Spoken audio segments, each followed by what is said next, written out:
Anyone who believes in indefinite growth on a physically finite planet is either mad or an economist.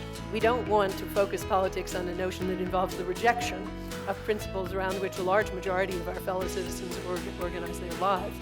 We are not as endlessly manipulable and as predictable as you would think.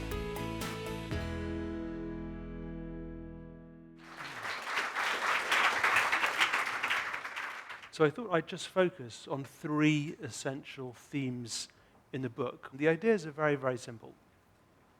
First of all, the difference between symptom and structure. It's an incredibly important differentiation which is quite neglected today in the world of so-called mental health. If someone comes to you and complains of shyness and timidity in social situations, they start sweating, they blush, they appear nervous.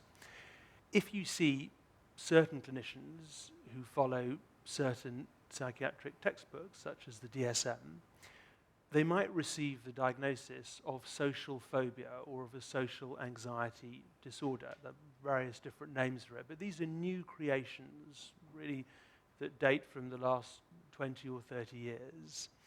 And the key to understanding the function of these new diagnostic categories is to see that there's no distinction between the actual symptomology of the patient, the social timidity, and the diagnosis, social phobia, as if there's an absolute continuity between surface and depth, that the underlying diagnostic category, let's say social phobia, is the same thing as the surface symptoms. Now, you might find out that for one person, they become shy and they blush and they start to sweat in those situations because they think they're going to say the wrong thing, and hence perhaps they might lose face when they're trying to impress someone that they're talking to. In other words, it might boil down to a question of what value they have for another person. With another subject, the more one engages in dialogue, one might find out, and they probably won't tell you this very quickly, that actually the reason they become so nervous is because they know that other people around them can read their thoughts. Now, two totally different underlying structures, one based on a questioning of one's value for the other. Am I lovable? Do I have a value? Will people like me? And the other based on a certainty, perhaps a delusional certainty, that one's thoughts can be read. So two very, very different clinical structures, but with the same surface symptom. The second point that we learn from old psychiatry is absolutely fundamental and which has been sadly unelaborated outside certain psychoanalytic currents in the last 50 or so years. It's the idea that there's a difference between being mad and going mad. And when we think about psychosis, and certainly when psychosis is represented in the media, it always tends to be associated with visible and noisy outbursts. The person is frothing at the mouth, they're hallucinating, they're broadcasting a delusion, there's a lot of trouble and commotion, and they have to be restrained, calmed down, treated. It's always something tangible, visible, noisy. Now, in the end, the most common forms of psychosis were the discrete ones, and Bloiler gives the example of a 50-year-old woman who, on her 50th birthday, walks into a bank and demanded the 20,000 francs that was owed her. She didn't have an account at the bank. There was no kind of interaction with the bank apparently beforehand. She just simply turned up and asked for the money and was hospitalized. Now, it turned out that 30 years previously, when she was 20, she'd suddenly had the thought that if she could remain a virgin for 30 years, she would receive 20,000 francs. And she did remain a virgin, and then she went to the bank to get her money. The real question is, what had happened to her during that 30 years? What had allowed her to avoid any kind of medical or psychiatric scrutiny? What had allowed her to live what may have been a normal life, causing no disturbance, generating no special interest? What had kept that person stable? And this is really the fundamental question. The more we study the psychoses, especially after an acute onset, we have to ask the question, if someone's psychosis has detonated, has become visible to them and to people around them, the kind of psychosis that we do see represented in the media, that we meet with in hospitals and so on, what about all the years prior to that detonation? And the importance of asking that question is crucial for a very, very simple reason, that if you can have an idea of what kept someone stable, you will then have clues when it comes to helping them to overcome the detonation of the psychosis. Once the psychosis triggers, if it does, there's then the question of trying to have an idea of what restitution mechanisms, what pathways back into life the person had established beforehand, which could then perhaps be used, encouraged, fostered to help them to find a stability once again. Psychosis is something that affects, let's say, a majority rather than a minority of people, and hence all the interest in trying to understand what holds people together, what mechanisms, what activities, what idiosyncrasies allow people to live what are apparently normal lives, and then to use what we learn from that when it comes to working with people who haven't been so fortunate. Third point. Loyola's idea, and also the idea of many of his contemporaries, was that when someone presents with a triggered psychosis, they're hallucinating, they're having delusions, things are really collapsing for them, that there's a very, very important distinction between the initial phenomena of disintegration and collapse and the personal strategies of recovery that the person will set into place as a response to those initial experiences of disintegration.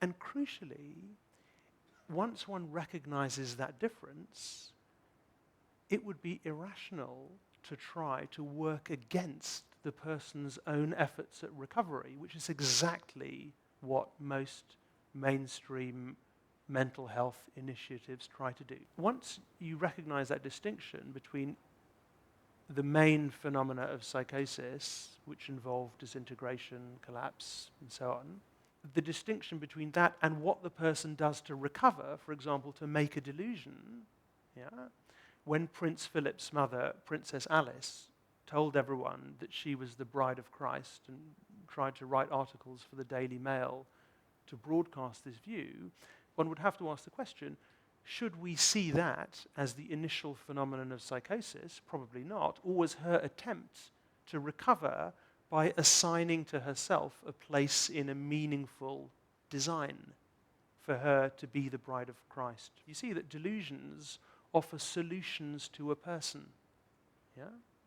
Now, one of the things that has gone wrong in many, though not all, mental health initiatives is the confusion of primary and secondary phenomena.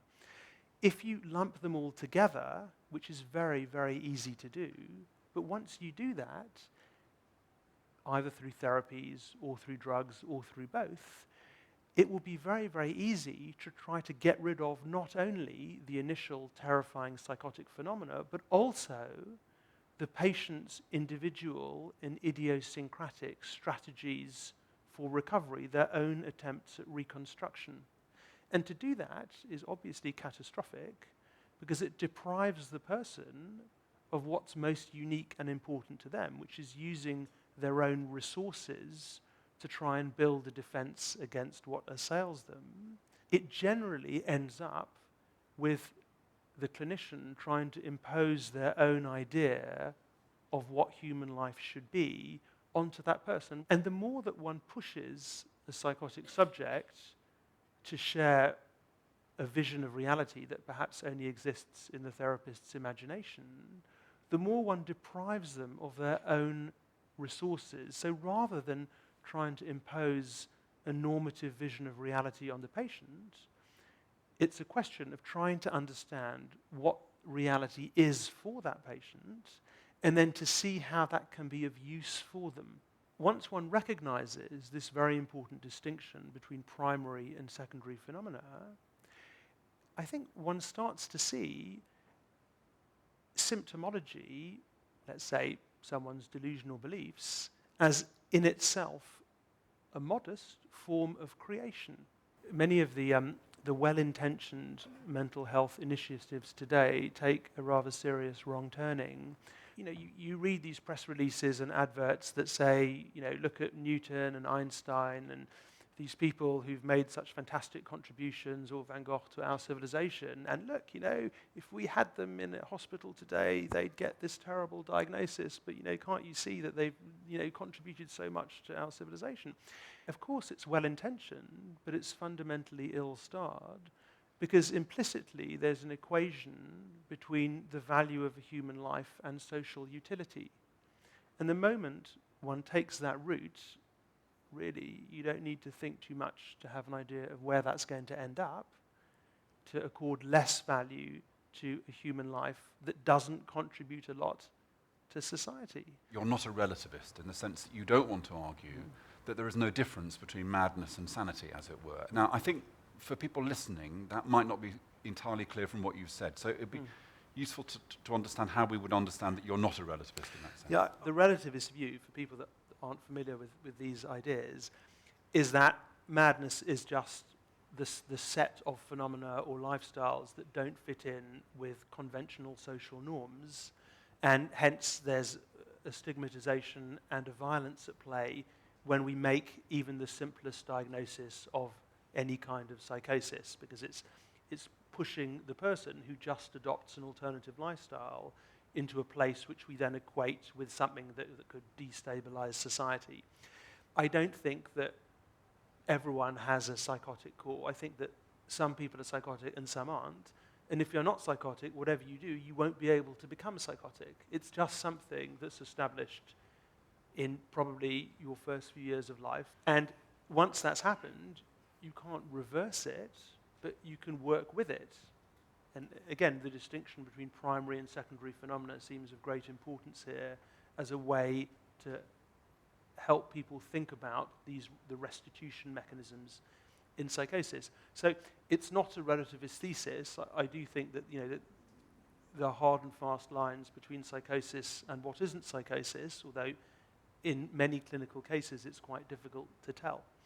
I'm interested as to why it is you think that in Britain the particular approach to mental health, which you tend to put in quotation marks, has occurred. Is this to do with a kind of unholy alliance between policymakers and pharmaceutical companies and others to kind of impose this, the view that you criticize, or are there deeper cultural reasons why it is that we have taken on this kind of model? I think it's both. The role and the power of the pharmaceuticals industry is absolutely obvious and has been well documented by the social commentators and by the historians. You'll know that more than 2/3 of all clinical trials are funded by the pharmaceuticals industry. I mean, their presence is absolutely massive. So there's that, but there's also the more general cultural question of how different parts of the world have responded to globalizing discourses in the last 20, 25 years. And from the 1970s onwards, there was an effort to introduce a kind of pseudo-scientific gloss to research in medicine and psychiatry, with the idea that you had to be able to make reliable diagnoses internationally in order to be able to to do sensible international clinical trials. You could read that as a way of saying, in order to be able to market medicines in different parts of the world. And it's very interesting, for example, to look at, you know, how different drugs have been sold in countries where it's been difficult to establish a market, the SSRIs in Japan, and then drugs like sodium valproate in the Latin American countries where there wasn't a market for them and a market had to be created. So I think there's the pressure of industry, but also there's a kind of new emphasis in the last 30 or so years on techniques of pseudoscience. And you know, you look at most of the research that's published in the cutting-edge journals nowadays, and you know, someone doing a philosophy GCSE would have a lot of problems with it. It's absolutely extraordinary what gets funded. So it's a cultural problem. I'm interested in whether or not you think it is possible to see a synthesis between insights from neuroscience and psychoanalysis, or whether, in a sense, these are just two completely different worldviews who will always, be at war. Yeah, They are two completely different worldviews, although there are some neuroscientists, for example, at Lausanne in Switzerland, who do brilliant work and use psychoanalysis in a serious way. I mean, neuroscientists today, I was on a panel discussion not so long ago, and there were some guys there, and they had to introduce themselves, going to the table, and they said, we're neuroscientists. And then they kind of, were a bit embarrassed and said, actually, we used to be called experimental psychologists, and now we've been termed neuroscientists. I mean, how many other disciplines need to put the word science in their title? Not many. There's a lot of work done on neuroscience and psychoanalysis. Reading through it, it's laughable. The facile notions of language, for me, the ridiculous theories about the amygdala. Serious work in Lausanne. There's someone called Gérard Pommier who's written a very good book about neuroscience and psychoanalysis, where he tries to retrieve what can be useful from neuroscience. So there are some interesting things that can be done, but what's just amazing is when you look at the research, the childish notions, notions about language or about memory, that anyone that studied, GCSE philosophy would just find a joke.